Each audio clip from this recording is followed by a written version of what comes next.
Hello दोस्तों, रोज की तरह आनंद लेखनी ब्लॉग में सबका हार्दिक स्वागत है।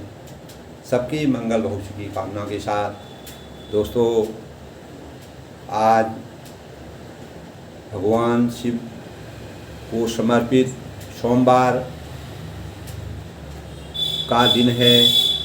भाद्र मास शुक्ल पक्ष की 10वीं तिथि और इस तिथि पर उत्तराषाढ़ा नक्षत्र और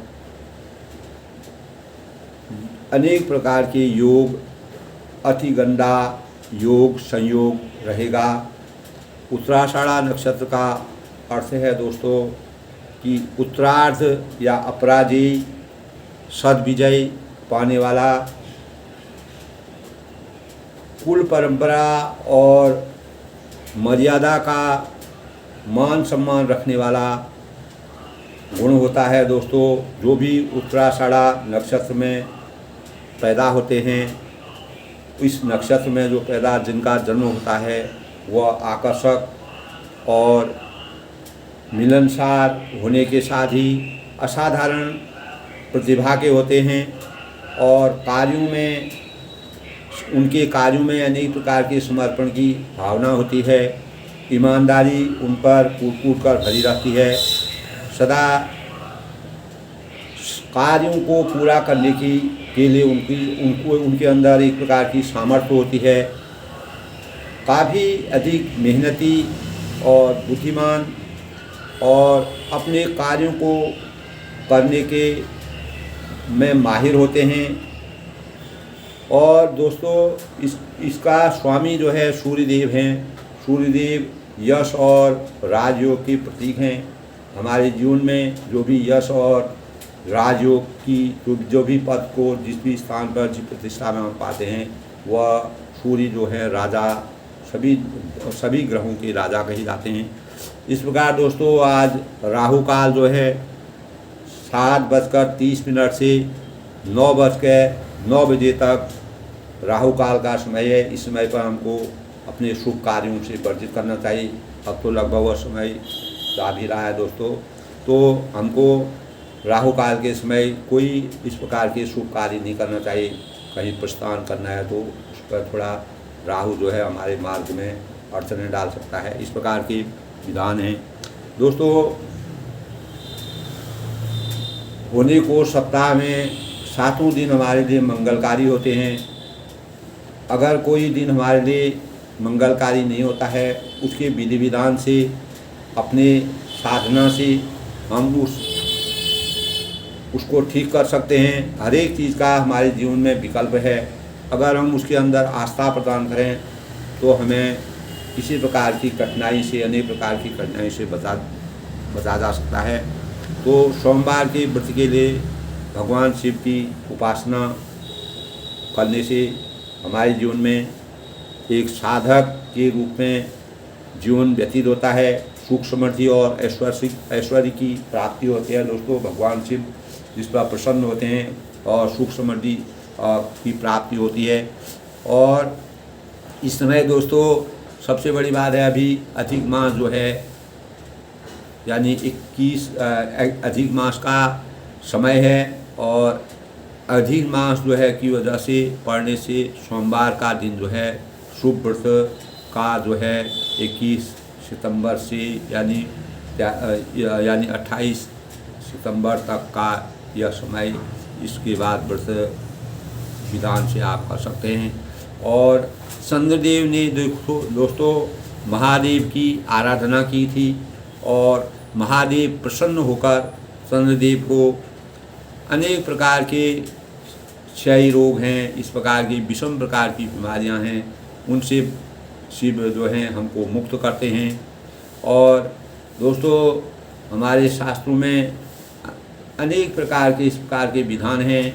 भगवान शिव पर अगर हम सोमवार को उनके लिंग पर जल अर्पित करते हैं तो हमें शांति की प्राप्ति होती है। भगवान शिव को शांति मिलती है।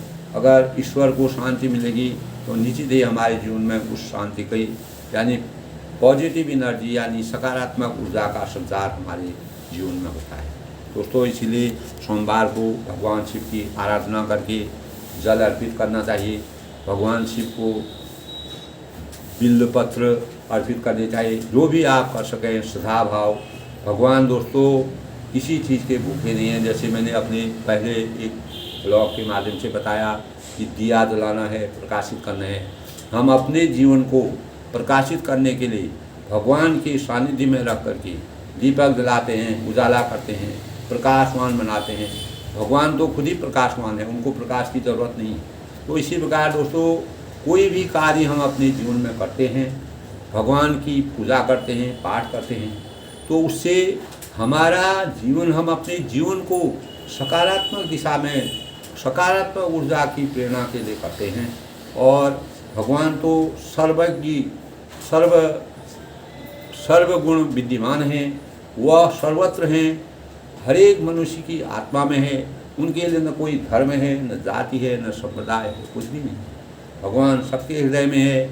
हम अपने हृदय के भावों से उनको कैसे जगा पाएँ और कैसे अपने को एक साधना के रूप में साधक बना करके अपने जीवन को चरितार्थ करें, इन बातों का पूजा करना। कोई भी, हम किसी भी धर्म संप्रदाय दें, कोई भी प्रकार की पूजा कैसे भी आप भगवान को करते हैं, परम ब्रह्म परमेश्वर एक है। दोस्तों हम जातियों में, धर्मों में अनेक प्रकार की इसमें बांटे हैं। मनुष्य कितना भी बड़ा हुआ, अनेकों प्रकार के ज्ञान प्राप्त की, इतनी विद्या प्राप्त की, अपरंपार कोई डिग्री, हजारों टाइप की डिग्री लिया है, लेकिन जहाँ पर भगवान की पूजा का नाम आता है, वो आता है तो वह धर्मों में बढ़ जाता है, संप्रदायों में बढ़ जाता है। तो इस प्रकार की भावना, परम ब्रह्म परमेश्वर ने भगवान को एक इंसान बनाया, उसी इंसान से इस सृष्टि का निर्माण हुआ। गहराई से दोस्तों अगर सूक्ष्म रूप से हम सोचें तो परम ब्रह्म परमेश्वर ने केवल एक व्यक्ति को बनाया, जिसमें इस सृष्टि की रचना के लिए नर नारी का रूप लिया, और उन्हीं से हमारी इस प्रकार के मानव ने अपने निहित स्वार्थों के लिए और अपने निहित कर्तव्यों के लिए, अपनी धुनी को अलग रमाने के लिए, इस प्रकार से मानव के बीच में अनेक प्रकार के भाव हैं। भगवान शिव हमको इस बार की प्रेरणा नहीं देते हैं। मर्यादा पुरुषोत्तम भगवान राम जी हमको इस प्रकार की प्रेरणा देते हैं। उनके लिए कोई जाति हो, धर्म हो, उन्होंने हर प्रकार के व्यक्तियों से, हर प्रकार के समाज से, हर प्रकार के व्यक्तियों से, हर प्रकार के समाज में और हर एक आत्माओं को अनेक प्रकार से विभूषित किया। अनेक प्रकार के अत्याचार, अनाचार, पाप करने वाले और अपवित्र लोगों को भी पवित्रता प्रदान करके मोक्ष की प्राप्ति की। ईश्वर की नज़र में परम ब्रह्म परमेश्वर एक है। जैसे कबीरदास जी थे, वह भी भगवान राम जी को मानते थे, लेकिन वह साकार रूप में नहीं मानते थे, वह निर्गुण रूप में मानते थे। भगवान अनंत हैं, उनका कोई रूप नहीं है, आकार नहीं है। तो हम उनको, कुछ लोग उनको साकार रूप में मानते हैं। तो भगवानों का वास्तविक दर्शन दोस्तों बहुत पुण्य और साधनाओं के बाद होता है। वह लोग धनी हैं जिनको भगवान के दर्शन होते हैं। ऐसे बिरले ही लोग हैं जिनको भगवान का आशीर्वाद होता है। अंततोगत्वा दोस्तों हमको यही सोचना चाहिए कि परम ब्रह्म परमेश्वर ने केवल एक मानव बनाया, उसी मानव से इस सृष्टि की रचना हुई। आज अनेक देश बने, एक देश बना, दूसरा देश बना, कितने 190 देश लगभग, कितने देश है उतने राष्ट्र बन गए। तो इस सृष्टि का सृजन हो गया, सृष्टि की व्यापकता होगी, सृष्टि का विस्तार हो गया। तो उसी विस्तार के अनुसार आज हर आदमी जो है धर्म में, समुदाय में, ये हिंदू धर्म है, ये अनान धर्म है, ये पुरान धर्म है, इसमें परिवर्तित है। परम ब्रह्म परमेश्वर की जो परमात्मा होते हैं वह हर आत्मा में विद्यमान है। जब वह आत्मा इस शरीर से छूट जाती है, चली जाती है, तब ये शरीर असहाय हो जाता है। फिर वह न किसी धर्म का रहता है, न जाति का रहता है, न किसी का रहता है। आत्मा हमारे अंदर से निकल जाती है। जब आत्मा होती है तो हमारे पूरे संपूर्ण शरीर कार्य करता है। जब आत्मा ही शरीर से निकल जाती है तब वह समझता है कि वह परम ब्रह्म परमेश्वर में विलीन होता है। दोस्तों इसी भावनाओं के साथ सबसे पहले बात यह है, इसीलिए दोस्तों हमको सोचना चाहिए, भगवान ने सृष्टि की रचना करने के लिए हमारे आगे गीता, रामचरितमानस, महाभारत, अनेक प्रकार के कुरान शरीफ और गुरु गोविंद जो भी जिस भी जाति संप्रदाय में आज लोग बटे हुए हैं उसके अनुसार उनको ज्ञान की प्रेरणा दी, गुरु गोविंद साहब ने प्रेरणा दी। और ऐसे ही जो इस्लाम धर्म के हैं उन्होंने कोई आपस में बंटने के लिए नहीं, ये मानव को इस प्रकार से बना दिया कि अपना अलग अलग धर्म जातियों में आदमी बढ़ गया। उसी से हमारे अंदर अनेक प्रकार के मनोविकार पैदा हुए। उन्हीं मनोविकारों से आज हम अपने अस्तित्व की रक्षा नहीं कर पा रहे दोस्तों। तो सबसे बड़ी चीज़ ये है कि भगवान कृष्ण ने जब द्वापर युग में जन्म लिया था दोस्तों, जैसे रामचंद्र ने त्रेता युग में जन्म लिया, तो उन्होंने एक ही बात कही थी दोस्तों मानव जीवन के आगे। उन्होंने कहा था कि कर्मण्येवाधिकारस्तु मा फलेषु कदाचन, कर्मण्येवाधिकारस्तु मा फलेषु कदाचन, माँ कर्म फल हेतु भूर्मा ते संगोत कर्मणि, कर्मण्येवाधिकारस्तु मा फलेषु कदाचन, माँ कर्म फल हेतु भूर्मा ते संगोत स्व कर्मणि। अर्थात तेरा कर्म करने में ही अधिकार है।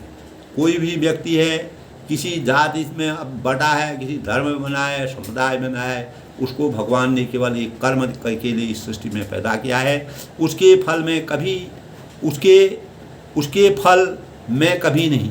इसीलिए तू कर्म के फल का हेत मत हो और तेरी कर्म न करने में भी आसक्ति न हो, कर्म न करने में भी तुम्हारी आसक्ति न हो। यानी कर्मण्येवा फल, कर्म करते जाओ, फल की इच्छा भगवान के ऊपर रखो, परम ब्रह्म परमेश्वर पर रखो।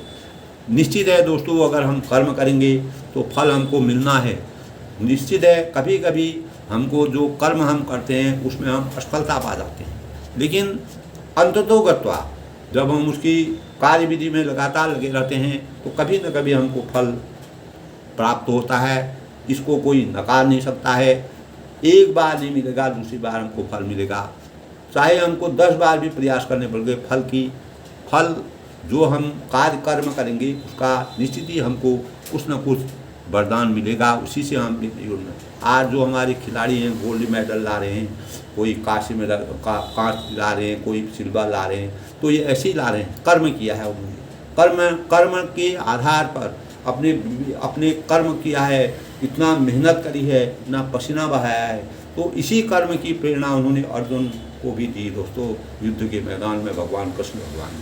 तो इसका मतलब इस श्लोक में दोस्तों भगवान श्री कृष्ण बड़े शानदार तरीके से हमारा मार्गदर्शन करते हैं और उनका कहना है कि हमारा अधिकार कर्म करने मात्र पर है। यानी उसके फल पर हमारा अधिकार नहीं है, वह हमारे अधिकार से परे है। इसको कोई कर्म करके इसका फल पाने के लिए, फल पाने से, परिणाम पाने से बच जाए, ऐसा कतई संभव नहीं है दोस्तों, ये निश्चित है।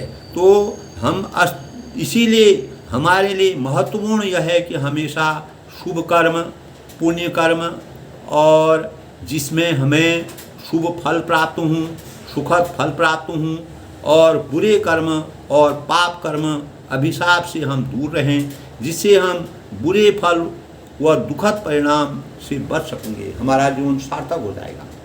अनेक प्रकार के दुख जो मानव जीवन में आते हैं, कहीं न कहीं हम अपने कर्मों से पीछे रह जाते हैं।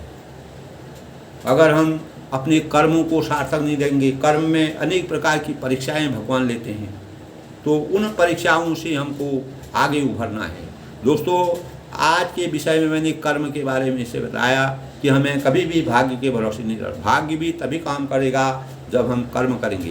कर्म अगर हम करेंगे निश्चित ही हमारा भाग्य अगर अच्छा होगा, हमको सकारात्मक दिन दुना रात चौगुना हमारी प्रगति होगी। सबसे पहले दोस्तों सत्कर्म है, शुभ कर्म है, पुण्य कर्म है, आवश्यक इस प्रकार की चीज़ जो है हमारे जीवन को सकारात्मक बनाने के लिए आवश्यक है। जिन कर्मों से हमारा व दूसरों का भला हो और हित हो वही शुभ कर्म होता है, जिससे हम लोक कल्याणकारी कार्य कर सकते हैं, उसी से वही हमारे लिए अच्छा है।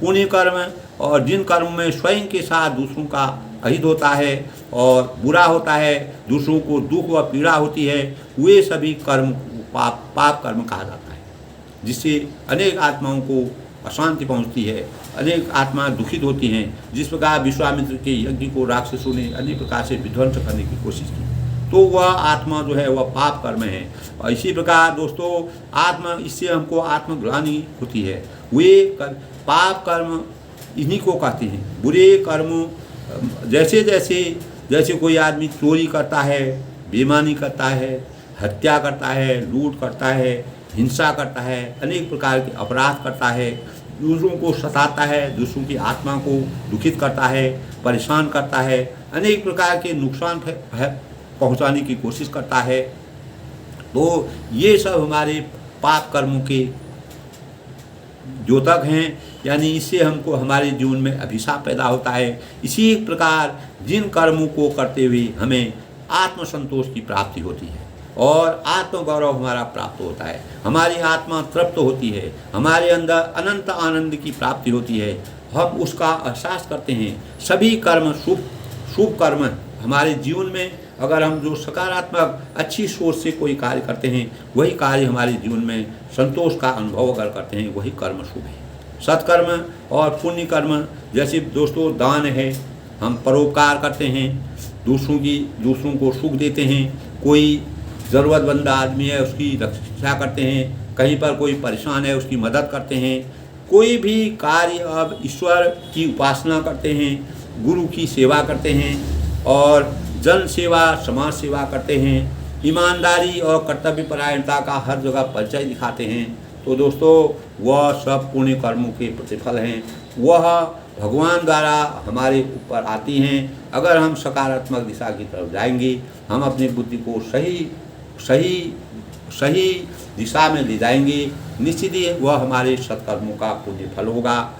ये सबसे महत्वपूर्ण बात यह है कि वो लोग कई बार हम बुरे कर्म नहीं करना चाहते हैं, हमारे मन में आता है कि हम बुरे कर्म न करें, गलत कार्य न करें, फिर भी हम कर लेते हैं। अनायास ही हम कभी गलत दिशा में फंस जाते हैं, वह कर लेते हैं। और फिर बुरे कर्म करने से कैसे बचें, उससे हमको कैसे बचना चाहिए, किस प्रकार से हमको उसकी रक्षा, अपने को गलत मार्ग से रोकना चाहिए। दरअसल दोस्तों हमारे चित्त में अनेक प्रकार के जन्म जन्मांतरों के जो संस्कार मौजूद होते हैं, हमारे जैसे डीएनए कहते हैं, हमारे डीएनए में इस प्रकार के संस्कार अगर मौजूद होंगे तो उनके प्रभाव में आकर हम कोई कर्म करने को प्रेरित हो जाते हैं, चाहे वह खराब कर्म हो, अच्छे काम हो, तो हम कभी इस प्रकार के हमारी संस्कारों में इस प्रकार के भाव होते हैं, उसके प्रभाव में आकर हम कोई कर्म करने से प्रेरित होते हैं। और कुछ वैसा ही है जैसे जल का प्रवाह बहुत तीव्र हो, तेज गति से जल बह रहा हो, और कुछ वैसा हो कि जैसे यदि जल का प्रवाह बहुत तीव्र हो और नदी का प्रवाह बहुत तीव्र हो, तो व्यक्ति उस प्रबल प्रवाह में बहता चला जाता है, तो बहता चला जाता है, वह रुकना चाहता है लेकिन रुक नहीं सकता है, उस तेज प्रवाह से वह रुक नहीं सकता है, तो उसे रोकते नहीं बनता है, वह किसी प्रकार अनेक प्रकार के प्रयास करता है।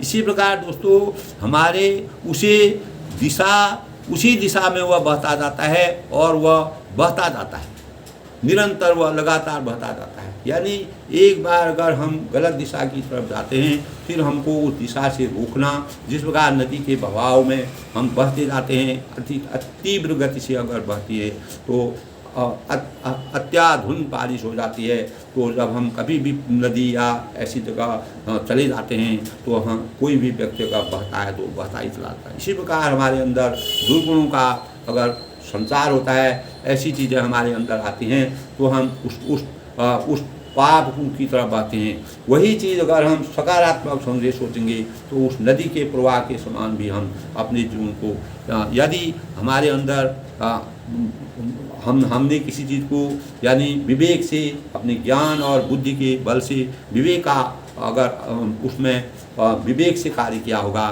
तो हम अपने जीवन को बचा सकते हैं।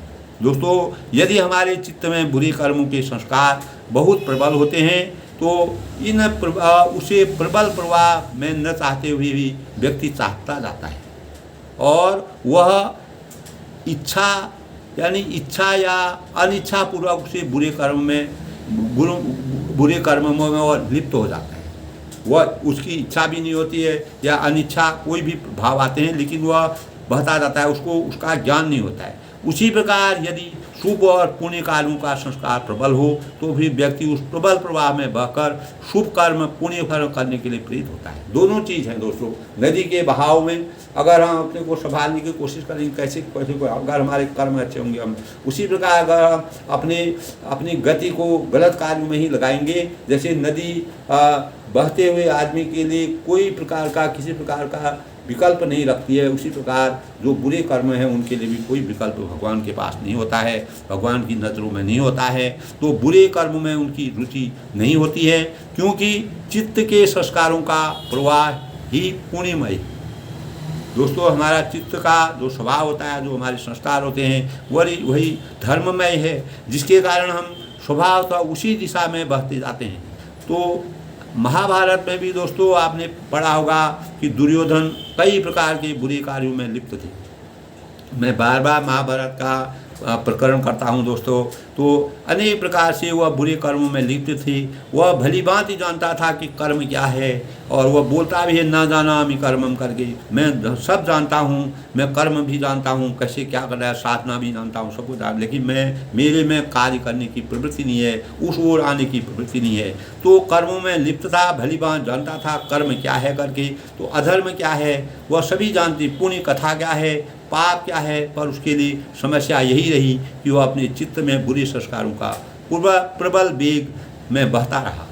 अगर हमारे अंदर बुरे संस्कार आच्छादित हो जाते हैं, बुरे संस्कार अगर हमारे वह प्रवेश करते रहें, फिर उनको हम वो अच्छे संस्कारों में लाने के लिए हमको एक बहुत बड़ी साधना करनी पड़ती है। उसके लिए हमको संकल्प करना पड़ता है। उसके लिए हमको फिर नदी के प्रवाह के समान इस प्रकार की ज्ञान मार्ग की आवश्यकता होती है, जो कि हमको ज्ञान का संचार करे। पर उसकी समस्या वही रही कि वह अपने चित्त के बुरे संस्कारों के प्रबल वेग में बहता रहा, और उसके अनुरूप वैसे ही बुरे कर्म वह करता रहा। उसको अच्छे कर्म के, दुर्योधन को अच्छे कर्म करने के विचार, ये महाभारत की शिक्षा है दोस्तों। धर्म में पुण्य रूप में उसकी रुचि ही नहीं थी, पुण्य कार्य में वह रुचि न रखता था। दोस्तों, अगर किसी को रात दिन नशा करने की प्रवृत्ति होगी, वह नशा ही करता रहेगा, क्योंकि वह फिर जब हमारे अंदर में, हमारी इंद्रियों में गलत चीज़ों का पूर्ण रूप से समाहित हो जाती है, फिर वह गलत चीज़ें बाहर निकलने में समय लगता है, उसके लिए साधना करनी पड़ती है।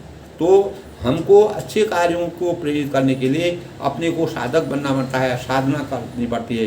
कर्मों के अनुसार अब अच्छे कर्मों को, पुण्य कर्म को करना पड़ता है। तो इसी प्रकार दुर्योधन का उदाहरण मैंने इसलिए दिया दोस्तों, वह सब कुछ जानता था, नीति जानता था, सब कुछ जानता था, लेकिन सच्चे कर्म में, उसको खराब करने में, गलत कर्म में ही मज़ा आता था।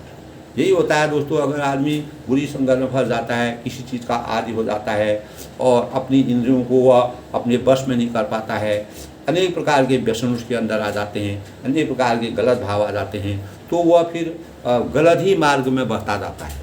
उसकी पूरा जीवन उसी प्रकार वह जो अपने साथ ही अपने परिवार का, अपने समाज का, पूरे राष्ट्र को के लिए एक प्रकार का अभिशाप है दोस्तों। तो इस प्रकार जो है हमारे इसका जो सुखद परिणाम हमारे जीवन में आते हैं, बुरे और अच्छे कर्मों के अनुसार ही हम उसके अनुसार फल की प्राप्ति करते हैं। हमारे मन में दोस्तों एक प्रश्न उठता है, क्या बुरा कर्म संस्कारों के प्रवाह से बचने का कोई मार्ग है?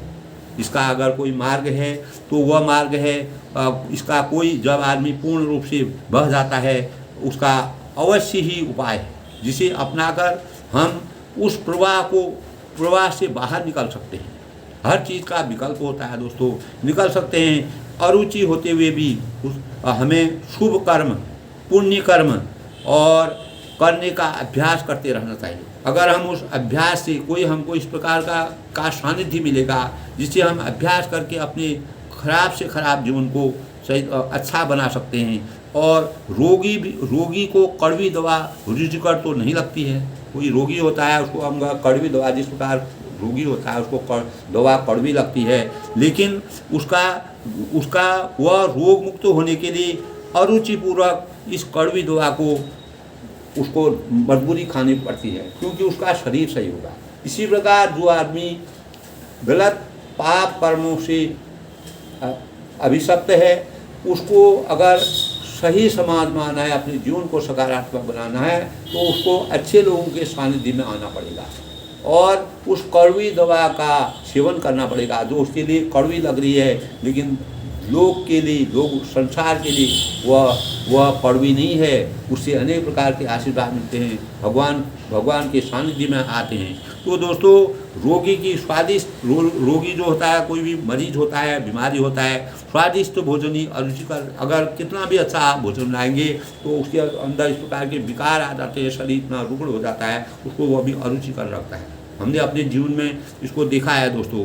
पर रोग मुक्त होते हुए भी वो वही भोजन उसे स्वादिष्ट लगने के भाव पैदा करने पड़ते हैं। तो दोस्तों, उसी प्रकार स्वभावतः अरुचि होते हुए भी यदि हम दान है, परोपकार है, दूसरों की सेवा है, भलाई है, ध्यान है, ईश्वर उपासना है और गुरु सेवा है, कर्तव्य पालन है आदि करते रहें, तो धीरे धीरे हमारे चित्त में बुरे संस्कार धुलने लगेंगे, वह समाप्त होने लगेंगे और वह हमेशा के लिए मिटने लगेंगे और फिर धीरे धीरे हम शुभ कार्यों में स्वभाव और रुचि लगाने लगेंगे। अपना इंटरेस्ट जो है हमारा शुभ कार्यों में लगने लगेगा। उसके लिए हमको दोस्तों सानिध्य की ज़रूरत होती है।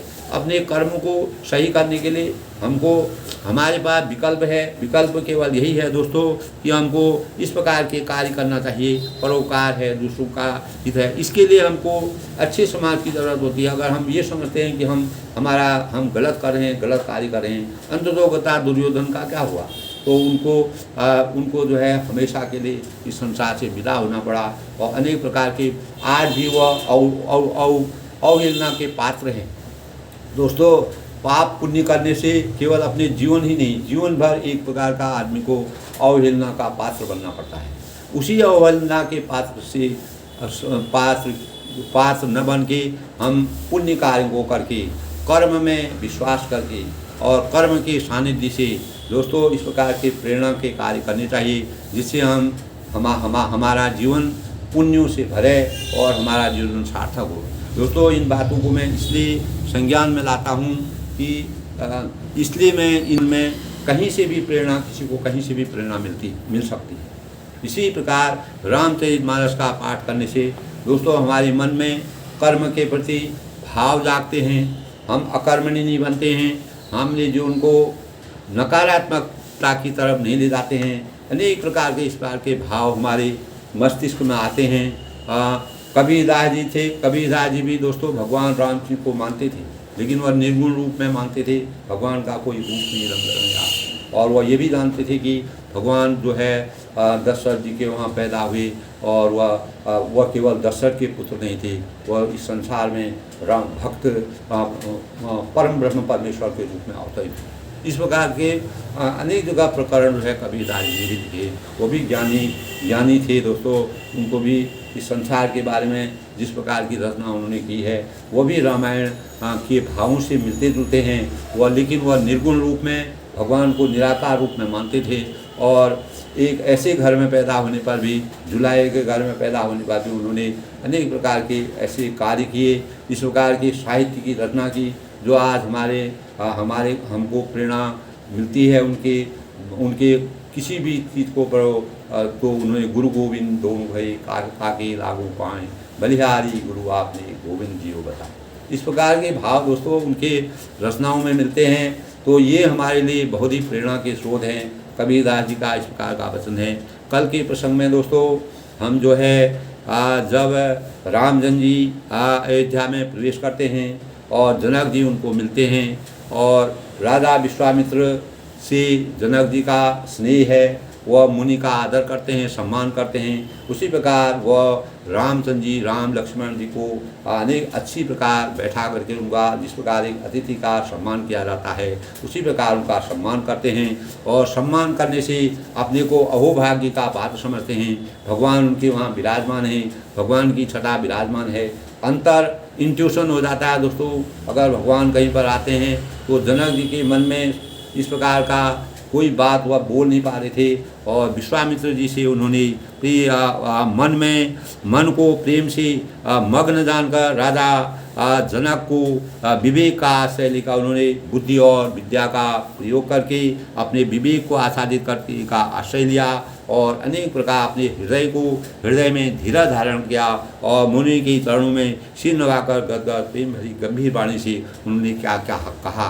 उन्होंने अपनी मंधुर वाणी से राजा भी बहुत, जनक जी जो हैं बहुत प्रसिद्ध राजा थे, और वह जनक नगरी में उन्होंने तपस्या के बल से जब उनका कोई संतान पैदा नहीं हुई तो उन्होंने अनेक प्रकार से यज्ञ किए, उस यज्ञ में वह सफल हुए, इसीलिए सीता जी का पृथ्वी से जन्म हुआ। और ये भी भगवान की एक महिमा थी दोस्तों, परम ब्रह्म परमेश्वर का उनको आशीर्वाद हुआ। तो उसी पुत्री का स्वयंवर करने के, सीता जी का स्वयंवर करने के लिए अनेक प्रकार के राजाओं ने उन्होंने आमंत्रित किया। इस प्रकार भगवान रामचंद्र जी विश्वामित्र राम और लक्ष्मण सहित उनके महल में पहुँचे। उनका अनेक भावों से अपने हृदय से खुश होकर के, आनंदित होकर, मर्यादा की रक्षा के अनुसार, मर्यादा की कल्पना के अनुसार उन्हें उनका आदर संस्कार किया, और अपनी वाणी को बोलते हुए क्या कहते हैं दोस्तों, कहो नाथ सुंदर लो बालक, मुनि कुल तिलक, तिलकी नभ कुल पालक, ब्रह्म जो निगम नीति कही पावा, उभय बीज धरि कोश आवा। यानी हे नाथ, कह नहीं पा रहे हैं, उनसे डायरेक्ट नहीं पूछ पा रहे हैं, सीधे उनसे वार्तालाप नहीं कर पा रहे हैं, मुनि के सानिध्य में आके मुनि से बोलते हैं, हे नाथ कहे ये दोनों सुंदर बालक मुनिकुल के आभूषण हैं, मुनिकुल के आभूषण हैं और किसी राजवंश के पालक हैं। निश्चित ही ये किसी राजवंश में पैदा हुए, अथवा किसका वेदों में नीति कहकर गान किया जाता है, वेदों में इनका गुणगान है, और कहीं पर यह ब्रह्म तो युगल रूप धरकर नहीं आए हैं। यानी उनको भी इंट्यूशन हो गया, जैसे मैंने पहले बताया, इंट्यूशन हो गया। परम ब्रह्म परमेश्वर जो होते हैं, जब जिन पर आशीर्वाद करते हैं, जनक जी पर उनका आशीर्वाद था, उनकी जनक नगरी में जाने की उनकी इच्छा थी, और सीता को उनको प्राप्त करना था, उनको पहले ही सब मालूम था, तो उनको भी इस प्रकार के भाव थे। तब वह राजा गुरु ऋषि विश्वामित्र से बड़े भाव से अपने विवेक के आधार पर उनके बारे में पूछ रहे हैं।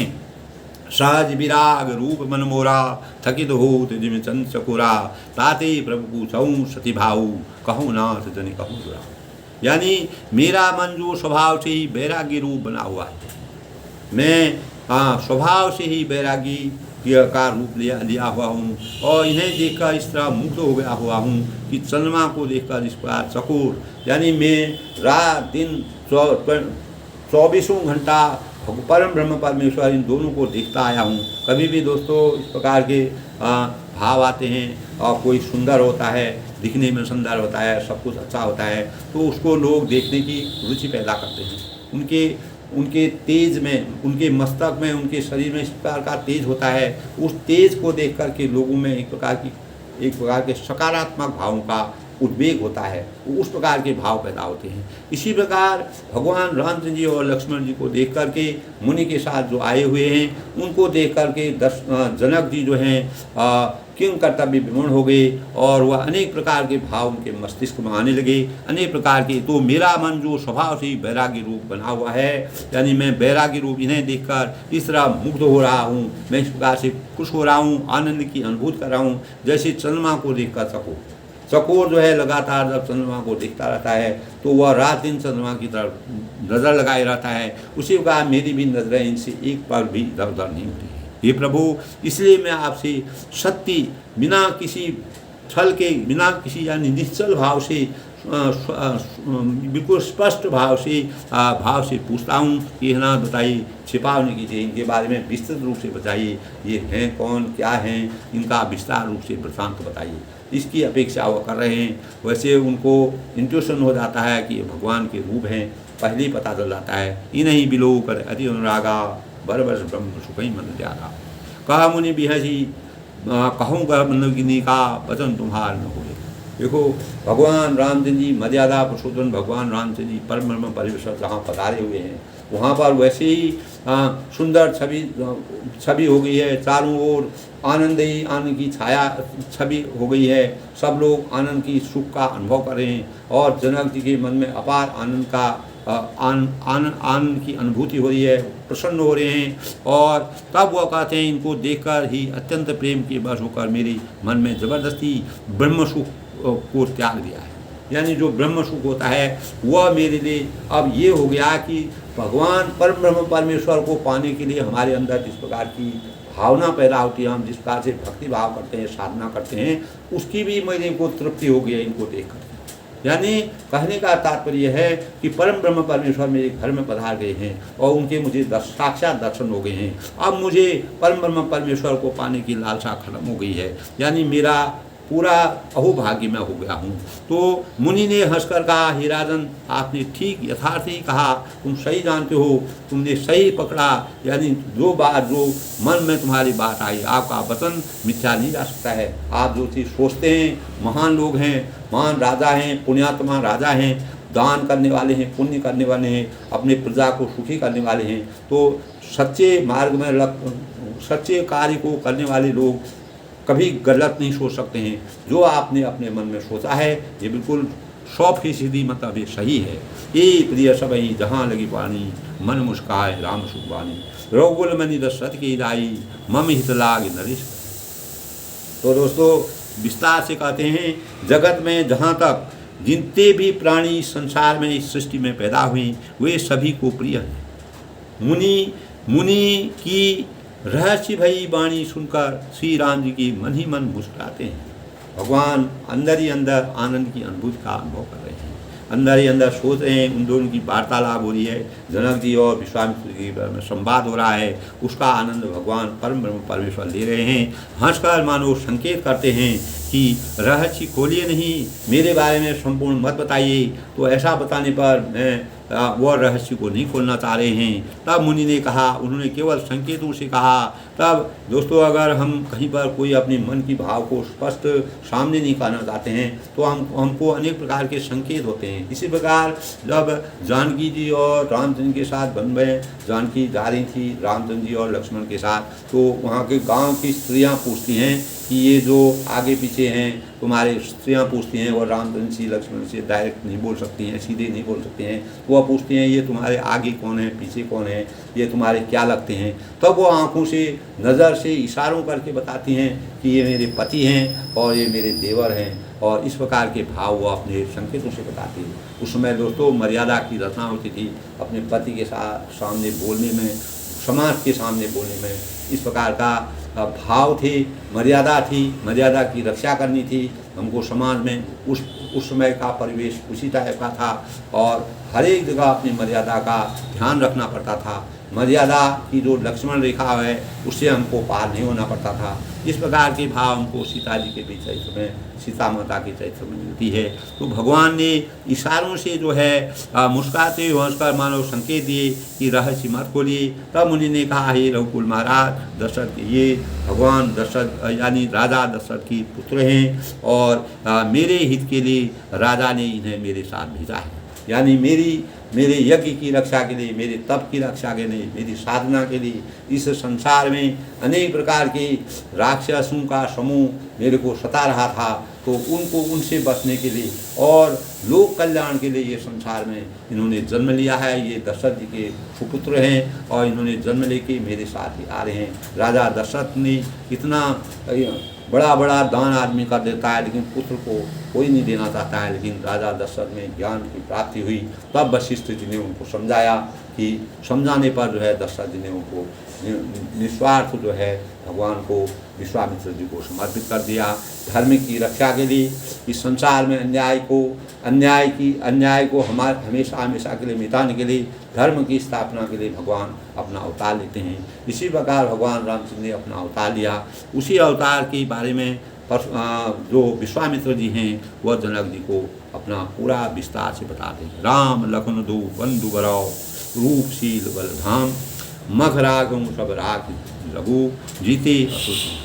यानी ये राम और लक्ष्मण दोनों श्रेष्ठ जो है भाई रूप हैं।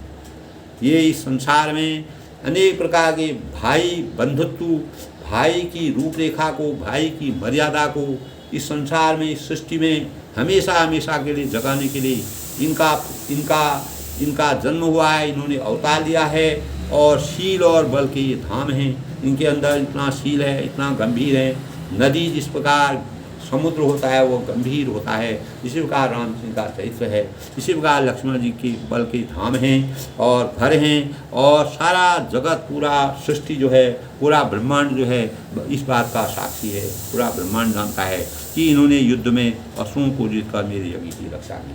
पूरा विश्व इसको जानता है, पूरा संसार जानता है, पूरा ब्रह्मांड जानता है। हम मेरे यज्ञ की रक्षा के लिए विश्वामित्र भी बहुत बड़े यज्ञ मुनि थे दोस्तों, इतनी बड़ी तपस्या उन्होंने करते थे। तो उस तपस्या की रक्षा के लिए परम ब्रह्म परमेश्वर भगवान रामचंद्र जी तो उनके बारे में गुणगान करते हैं, और जनक जी को उनकी वास्तविकता का वर्णन करते हैं। तब जनक जी जो है रक्षा की, मुनि तब चरण दीख कहराऊ, कहीं न सकऊँ निज पुण्य प्रभाऊ, सुंदर श्याम गौर गोपाता आनंद ते आनंद। यानी राजन ने कहा, तब राजा जनक जी ने कहा कि हे मुनि, आपके चरणों के दर्शन कर मैं अपनी पुण्य प्रभाव कह नहीं सकता। मुझे किस प्रकार का पुण्य मिला, मैं किस प्रकार के भाव मेरे अंदर आए, मैं अपार आनंद की अनुभूति से विभूषित हो गया, और मुझे भगवान का वरदान मिल गया, और मुझे हमेशा के लिए परम ब्रह्म परमेश्वर की प्राप्ति हो गई, और भगवान के मुझे दर्शन हो गई। आपका यहाँ आना मेरे लिए कितना कृतार्थ हुआ, मेरा जीवन धन्य हो गया। तो इस प्रकार के भाव जब दोस्तों इंसान को, कोई भी व्यक्ति जब भाव विभोर हो जाता है, आनंद की अनुभूति हो जाती है, परम ब्रह्म परमेश्वर में इतना जिसका मन वचन और कर्म से जो पूर्ण रूप से भगवान के समर्पण में आ जाता है, उसके ज्ञान चक्षु खुल जाते हैं।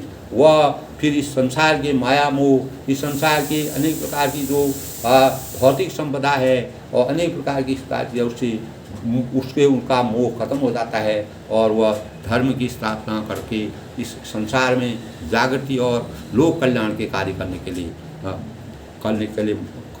का कार्य करते हैं। तो ये सुंदर श्याम और गौर बल दोनों भाई आनंद को ही आनंद देने वाले, यानी अपार आनंद की प्राप्ति इन दोनों के गौर वर्ण से, इनके शरीर से हमको मिल रही है। मैं उसका आनंद उठा रहा हूँ। तब इन कहीं प्रीति परस्पर पावनी, कहीं न जाए मन भाव सुहावनी, सुनऊ नाथ कह मुदिर विदेहू, ब्रह्म जीव जीव सहस। यानी इनकी आपस की प्रीति बड़ी पवित्र और सुहावनी है, और मन को बहुत भाती है, मेरे मन को आनंदित कर रही है, और वाणी से कहीं नहीं जा सकती है। उसको मैं अपनी मधुर वाणी से, अपनी वाणी से, अपने मन से, अपने वचनों से उसका वास्तविक वर्णन नहीं कर पा रहा हूँ। विदे जनक जी आनंदित होकर कहते हैं कि हे नाथ सुनिए, ब्रह्म और जीव की तरह इनमें स्वाभाविक प्रेम है। जिस प्रकार ब्रह्मा आत्मा और परमात्मा का आपस में मिलन होता है, ब्रह्म और जीव जब आपस में मिलते हैं उसी को आत्मा और परमात्मा का मिलन करते हैं। दोस्तों इस प्रकार के भाव परम ब्रह्म परमेश्वर मर्यादा पुरुषोत्तम भगवान राम जी में विद्यमान है। इस प्रकार की आभा का वर्णन करते हुए जनक जी विश्वामित्र जी से बार बार विनय करके कहते हैं और उनकी वास्तविक रूप का वर्णन करते हैं। पुनि उनको भी इंट्यूशन हो गया, उनको भी पता हो गया, आंतरिक रूप से वह उनके भावों से मिल गई। और जब दोस्तों किसी के पास दिल मिल जाता है तो वह दिल जो है एक दूसरे में अपार आनंद की प्राप्ति करता है। पुनि प्रभु चितऊ, जब किसी से दिल प्रेम हो जाता है तो वह किसी कहीं से भी आया हो, वह किसी दिशा में हो, तो प्रेम ऐसे ही जगता है। दोस्तों ये प्रेम की माया अपरंपार है। भगवान की भक्ति में इतना प्रेम है, इतना आनंद है, इतना अपार शक्ति है जो मानव जो है अनेक प्रकार के पुण्य करके भी उसको प्राप्त नहीं कर सकता है। दोस्तों पुनि पुरवही चितऊ नर नाहु, पुलग गात गुरु अधिक उछाहु, मुनि प्रशंस नाय बद शीशु, चले उछलवाय नगर। तब राजा बार बार प्रभु को देखते हैं और दृष्टि वहाँ से उनकी हटती नहीं है, और वह शरीर उनका पुलकायमान हो जाता है, भाव विवल हो जाता है, किंग कर्तव्य विमूढ़ की हालत में है, हृदय में बड़ा अपार उत्साह की उनको प्राप्ति हो रही है। फिर मुनि की प्रशंसा करके उनके चरणों में सिर नवाकर राजा उन्हें नगर में लिवा चले जाते हैं। तब वह नगर में वह प्रवेश उनको कराते हैं, मुनि के चरणों में पड़ते हैं। मुनि के सानिध्य से, मुनि के आशीर्वाद से, मुनि के प्रेम से और मुनि की कृपा से भगवान रामचंद्र का प्रवेश जनक नगरी में होता है। तब जनक जी अपार आनंद की अनुभूति करके उनको अपने नगर में लिवा चलते हैं। सुंदर सदन सुखद काला कहाँ वास में दीन ग्वाला, करी पूजा सब विधि से उकाई, गयों राव तब विदा कराई। तब कहा है एक सुंदर महल जो सब समय सभी ऋतु में सुखदायक था, और चाहे 6 ऋतुएँ होती हैं, जो 6 ऋतु में हम उस महल में सुख का अनुभव करते हैं। हर प्रकार का आनंद हमें, हर प्रकार की प्रकृति की छटा का अनुभव वहाँ पर होता है। इस प्रकार का महल बना था। राजा ने उन्हें ले जाकर ठहराया और तदंतर सब प्रकार की पूजा और सेवा करके राजा विदा मांगकर अपने घर चले। तब राजा उस महल में उनको ठहरा करके अपने घर चले। राजा ने भगवान की परम भक्ति, भगवान के दर्शन कर ली। परम ब्रह्म परमेश्वर के उनको दर्शन हो गए, वह भाग्य हो गए और उनका शरीर पूरा पुलकायमान हो गया। और तब ऋषय संग रघुवंश बनी, करी भोजन विश्राम, बैठे प्रभु राधा सहित और दिवस रहा। तब दोस्तों रघुकुल के श्रीमुनि प्रभु भगवान श्री राम जी ऋषियों के साथ भोजन और विश्राम करके भाई लक्ष्मण समेत बैठे। और उस समय पहर भर दिन रह गया था, यानी थोड़ा सा दिन रह गया था।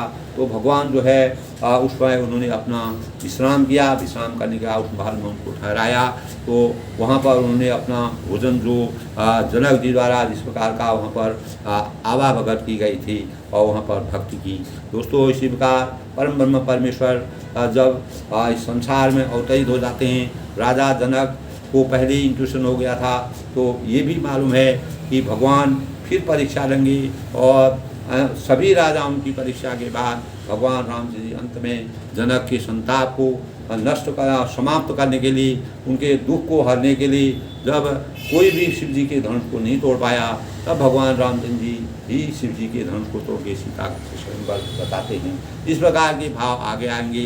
तो मर्यादा पुरुषोत्तम भगवान रामचंद्र जी दोस्तों हमारे जीवन में हमको किस प्रकार से इस प्रकार से उस बड़े बड़े राजा और राजाओं ने भी भगवान की भक्ति को पा करके अपने माया मोह का अंत कर दिया और इस संसार में भौतिकता के आनंद और सुख के आनंद से उन्होंने वो विमुख होकर के भगवान के शरण में लीन हो गए। इसी प्रकार दोस्तों हमारे जीवन में भी इसी प्रकार का भाव आते हैं कि हमें अपने भगवान के अनुरूप हमको अपने जीवन को बनाने के लिए और अनेक प्रकार से शुभ कार्यों को और अच्छे कार्यों को हमको करने चाहिए। जीवन में कर्म करने से कभी भी पीछे नहीं हटना चाहिए और कर्मों के जिस प्रकार भगवान रामचंद्र जी ने मर्यादा की रक्षा के लिए अनेक जगहों पर विचरण करके और अनेक जगहों पर जा कर के सकारात्मक ऊर्जा का संचार किया और अनेक प्रकार के पापियों का भी हमेशा के लिए पापियों को भी इस भवसागर से पार किया। कर्म का ही परिणाम दोस्तों कुछ भी हो, हम स्थिति में आनंद की अनुभूति करते हैं। हम कर्म करें और यह मानकर ही करें कि हम कर्म में ईश्वर के लिए ही कर रहे हैं, यानी हम ईश्वर के चरणों में समर्पित होकर के और हमारे लिए हमारा कर्म ही ईश्वर की पूजा है। वास्तव में दोस्तों गंभीर रूप से देखा जाए तो कर्म के द्वारा ईश्वर के साथ एक रूप में हम जुड़ सकते हैं, एकाकार हो सकते हैं। जीवात्मा का परमात्मा में विलय होना है, बिंदु और सिंधु में विलय होना, और इस प्रकार से हम अपने बिंदु और सिंधु का जिस प्रकार से आपस में विलय होता है, जब सागर में एक बूंद गिरती है तो दोनों को वही बूंद जो है उस सागर में विलीन हो जाती है। इसी प्रकार मानव भी एक एक छोटा सा मानव भी अगर परम ब्रह्म परमेश्वर के सानिध्य में चला जाता है तो वो अभी परम आनंद की वही बिंदु जो है, वही एक छोटी सी बूंद जो है, जब बारिश की बूंद होती है वह समुद्र में विलीन हो जाती है और वह अपार आनंद की अनुभूति करती है। इसी प्रकार परम ब्रह्म परमेश्वर का वो आशीर्वाद प्राप्त हो जाता है।